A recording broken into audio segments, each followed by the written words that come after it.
Syndicate യോഗത്തിൽ സംഘർഷമുണ്ടായതിന് തൊട്ടുപിറകെയാണ് vice ചാൻസലറെ ഒറ്റപ്പെടുത്താനുള്ള പുതിയ നീക്കം. വൈസ് ചാൻസലർ നൽകുന്ന ഉത്തരവുകൾ നടപ്പാക്കരുതെന്ന് കാണിച്ച് 15 സിൻഡിക്കേറ്റ് അംഗങ്ങൾ ഒപ്പിട്ട സർക്കുലർ ജീവനക്കാർക്ക് നൽകി കഴിഞ്ഞു. വൈസ് ചാൻസലറെ എതിർക്കുന്ന കാര്യത്തിൽ ജീവനക്കാരുടെ സംഘടനകളും ഭൂരിഭാഗം സിൻഡിക്കേറ്റും ഒറ്റക്കെട്ടാണ്.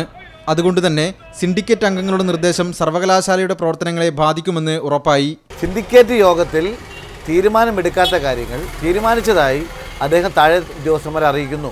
നടപ്പിലാക്കണമെന്ന് തീരുമാനിച്ച കാര്യങ്ങൾ നടപ്പിലാക്കാതിരിക്കുന്നു. ഈ രണ്ട് കാര്യങ്ങളിലെ ചെയ്യുന്ന ജനാധിപത്യ വിരുദ്ധമായ നിലപാട് വൈസ് ചാൻസലർ തുടരുന്ന സാഹചര്യത്തിലാണ് ഇങ്ങനെ ഒരു കത്ത് കൊടുക്കാനുള്ള ഇടവന്നത്. ക്രമവിരുദ്ധമാണ് സിൻഡിക്കേറ്റിന്റെ നടപടിയെന്ന് വൈസ് ചാൻസലർ ഡോക്ടർ അബ്ദുസലാം പ്രതികരിച്ചു. സിൻഡിക്കേറ്റ് യോഗം വിളിക്കാതെ മുന്നോട്ടു പോകാനാണ് VCയുടെ ശ്രമം. ഈ ചീഫ് മിനിസ്റ്റർ വിളിച്ച് പറയട്ടെ, നിങ്ങളത് സിൻഡിക്കേറ്റ് ഞാൻ പിൻവലിച്ചേക്കണം, എന്നിട്ട് ഈ സിൻഡിക്കേറ്റുകാർക്കെല്ലാം ഒരു മൈക്രോസ്കോപ്പ് വാങ്ങിച്ചു കൊടുക്കട്ടെ. എന്തിനെന്നറിയോ, ഞാൻ പോകുന്നതും വരുന്നതും പൈസ ചിലവാക്കുന്നതും ഒക്കെ ഒന്ന് നോക്കട്ടെ. ഒരു 3 കൊല്ലം എൻ്റെ തരട്ടെ, ഇതൊക്കെ ഞാൻ കാണിച്ചു കൊടുക്കാം. മീഡിയ 1 കോഴിക്കോട്.